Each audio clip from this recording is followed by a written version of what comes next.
فجر اور تہجد۔ فجر اور تہجد خاموش نمازیں ہیں۔ ان میں بہائے گئے آنسوؤں کی پکار صرف اللہ دیکھتا اور سنتا ہے، تبھی تو ان میں مانگی گئی دعائیں اثر رکھتی ہیں، تبھی تو ان کو ادا کرنے کے بعد انسان کا دل سکون سے بھر جاتا ہے۔ تہجد کی طاقت۔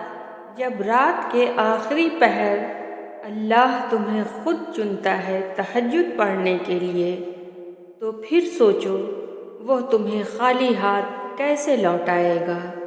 اس لیے جب بھی رات کے آخری پہر آنکھ کھلے تو اسے بے وجہ مت سمجھ لینا، اس کا مطلب اللہ تم سے تہجد میں ملاقات کرنا چاہتا ہے۔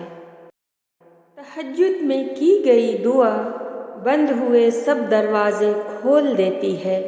تہجد میں فرش پر کیا گیا سجدہ انسان کو عرش پر اللہ سے ملا دیتا ہے۔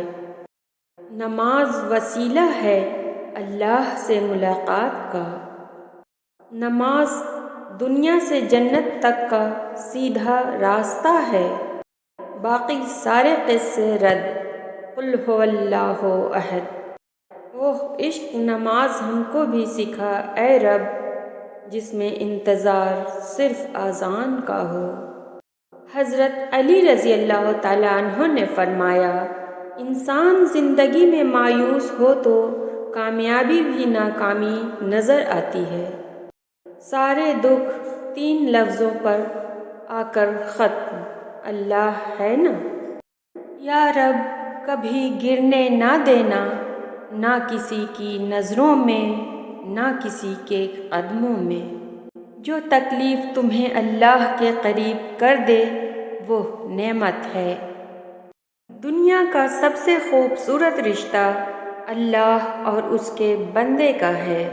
بس اللہ ہی تو ہے جسے تمام باتیں بلا جھجک بتا دی جاتی ہیں۔ ہمیشہ الحمدللہ کہیں اور یاد رکھیں آپ کی زندگی لاکھوں لوگوں سے بہتر ہے۔ سکون اس بات کا ہے کہ لوگوں سے بہتر مجھے میرا رب جانتا ہے۔ یقین مضبوط ہو تو اللہ کا ہر فیصلہ سکون دیتا ہے۔ یہ جو تہجد کی دعائیں ہوتی ہیں نا، یہ قسمتوں کا رخ بدل دیتی ہے۔